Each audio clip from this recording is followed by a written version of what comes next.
आज हम आपको बताएंगे कि आखिर विश्व कप में मिली हार के बाद अखिलेश यादव क्यों नाराज हैं। साथ ही साथ ये भी जानिए कि क्या इंडिया गठबंधन में मायावती और अखिलेश दिसंबर में सब कुछ ठीक कर लेंगे। इसके अलावा ये भी जानिए कि आखिर ओम प्रकाश राजभर ने अब क्या कहा है इंडिया गठबंधन को लेकर। नमस्कार, मैं रजत सिंह और आप देख रहे हैं आज का यूट्यूब। सबसे पहले बात करते हैं विश्व कप की और उस पर हो रही राजनीति। दरअसल पुरुष क्रिकेट विश्व कप फाइनल मैच में भारतीय टीम को हार का सामना करना पड़ा। ऑस्ट्रेलियाई टीम ने एक मैच में अच्छी जीत दर्ज करते हुए विश्व कप का सपना भारतीयों का तोड़ दिया। लेकिन इस बीच विश्व कप के इतर बहुत सारी राजनीति भी शुरू हो गई है। अब वो चाहे फोटोज को लेकर हो रही हो या किसी के बुलाने या ना बुलाने को लेकर हो रही हो। कपिल देव जो पूर्व भारतीय कप्तान थे और 1983 में भारत को विश्व कप दिलाए थे, यानी कि पहली बार भारत को विश्व कप जीत दर्ज कराने वाले कप्तान कपिल देव का एक बयान चर्चा में है। उन्होंने ये कहा कि उन्हें बुलाया नहीं गया, इसलिए वो विश्व कप फाइनल मैच देखने नहीं गए और इसको लेकर राजनीति भी खूब तेज हो गई है। और अब अखिलेश यादव ने इस पर ट्वीट किया है। समाजवादी पार्टी के राष्ट्रीय अध्यक्ष अखिलेश यादव ने ट्वीट करके लिखा कि भाजपा के राज में खिलाड़ियों के साथ अपमानजनक व्यवहार का उदाहरण न केवल महिला कबड्डी खिलाड़ी हैं बल्कि अब क्रिकेटर भी हो रहे हैं। क्रिकेट में भारत के ये पहला वर्ल्ड कप जीतने वाले देश के आदर्श कपिल देव जी को विश्व कप के फाइनल में आमंत्रित न करने से उनका जो निरादर हुआ है उससे देश की खेल प्रेमी जनता बेहद दुखी है। भाजपा ने खेलों का अवांछित राजनीतिकरण करके अच्छा नहीं किया, निंदनीय। इस पर भारतीय जनता पार्टी की तरफ से भी कुछ जवाब आया है, यानी कि कपिल देव के मामले पर, वो भी आप सुन लीजिए। किसी कारण से ध्यान नहीं रहा होगा, उसके लिए खेद व्यक्त भी करना चाहिए और आगे से ध्यान रखना चाहिए इसका। तो सुना किस तरीके से इस पर राजनीति गर्म है। हालांकि इस बीच नरेंद्र मोदी हार के बाद खिलाड़ियों से मिलने गए और उनकी तस्वीरें भी खूब वायरल हो रही हैं। अब आते हैं दिन की दूसरी खबर पर। दूसरी खबर में हम बात करेंगे इंडिया गठबंधन यानी कि INDIA गठबंधन के बारे में, जिसको लेकर बड़ी चर्चा है क्योंकि कांग्रेस के साथ अखिलेश यादव की खूब रस्साकसी चल रही है। वो चाहे मामला मध्य प्रदेश का हो या अब चाहे मामला वो हरियाणा का बनता हुआ नजर आ रहा है। दरअसल अखिलेश यादव अपनी पार्टी को राष्ट्रीय पार्टी बनाने के लिए खूब मेहनत करते हुए नजर आ रहे हैं।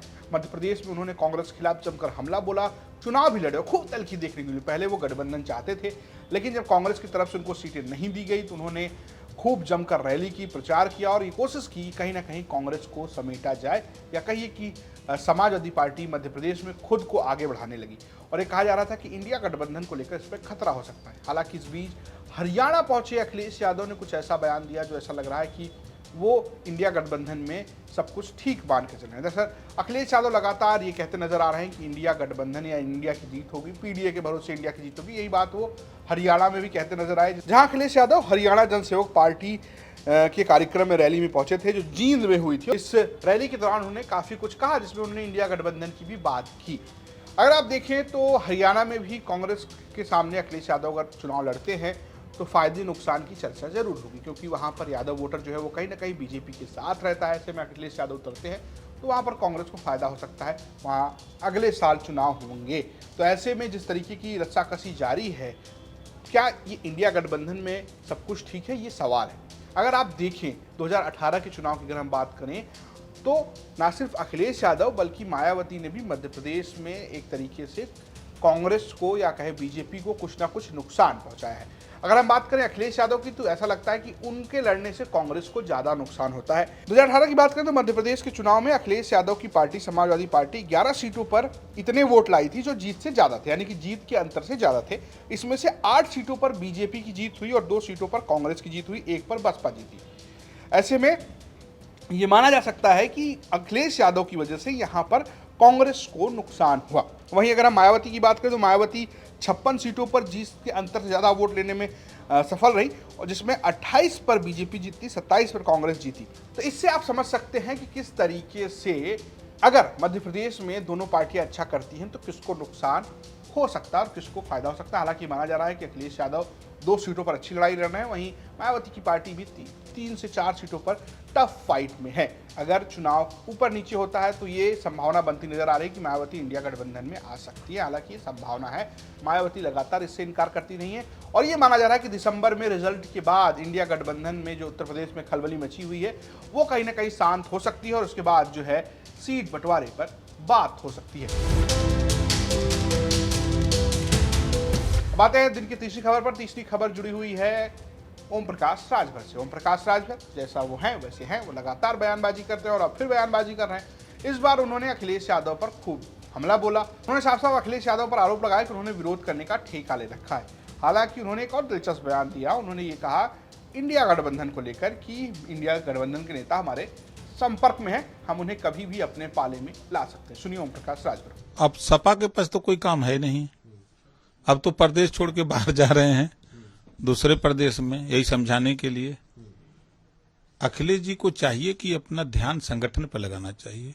एक काम बताइए कि जिस काम का वो समर्थन करते हो, चाहे राष्ट्र की बात की हो तब भी विरोध, गलत अगर हो रहा है तब भी विरोध, सही हो रहा है तब भी विरोध, हर काम का विरोध। विरोध करने का ठेका ले लिए हैं क्या वो सब? बीजेपी के नेता हैं, वो चिंतित हैं। आपने कह दिया कि हम इंडिया गठबंधन के संपर्क में हैं तमाम नेताओं के। देखिए, एक शब्द बहुअर्थ यूं तो जह शोभा के हेत, ठीक ना। इंडिया गठबंधन के नेता हमारे संपर्क में हैं, जल्दी ही एनडीए में शामिल होंगे। अब चलिए यूटर्न में राजभर जी का कोई तोड़ नहीं है। आपने नहीं देखा, जब मैं समाजवादी पार्टी के साथ था तो मैंने कहा ना कि भाजपा के कई नेता हमारे संपर्क में हैं, मंत्री हैं, तो आप लोग मजाक समझते थे। बाकायदा चाय पीते थे दयाशंकर जी के साथ। भाई मैं क्या कह रहा हूं, मैंने जब कहा था तो आप लोगों को लगा कि मजाक बोल रहे हैं। जब विकेट गिरने लगा तो आप लोगों ने स्वीकार किया कि नहीं राजभर जी सही बोले। जब फिर उधर से हमने छोड़ दिया, फिर हमने कहा कि अब उधर से अब इधर शुरू हो गया। अब देखिए, मैं फिर कह रहा हूं कि इंडिया गठबंधन के लोग हमारे संपर्क में हैं, जल्दी एनडीए में शामिल होने वाले हैं। तो आपने सुना ओम प्रकाश राजभर का बयान, किस तरीके से वो इंडिया गठबंधन को लेकर बात कर रहे हैं, किस तरीके से अखिलेश यादव पर हमलावर हैं। ओम प्रकाश राजभर की लगातार इस तरीके की बयानबाजी चर्चा में पिछले कुछ दिनों से। चर्चा ये भी है कि वो मंत्री बनाए जाने वाले हैं, लेकिन वो बनाए नहीं गए हैं। तो क्या ओम प्रकाश राजभर की राजनीति में कुछ बदलाव होगा, इसकी चर्चा भी यूपी में काफी तेज है। आपको क्या लगता है इन तीनों खबरों के बारे में, हमें कमेंट बॉक्स में जरूर बताइएगा। फिलहाल देखते रहिए यूपी तक। नमस्कार।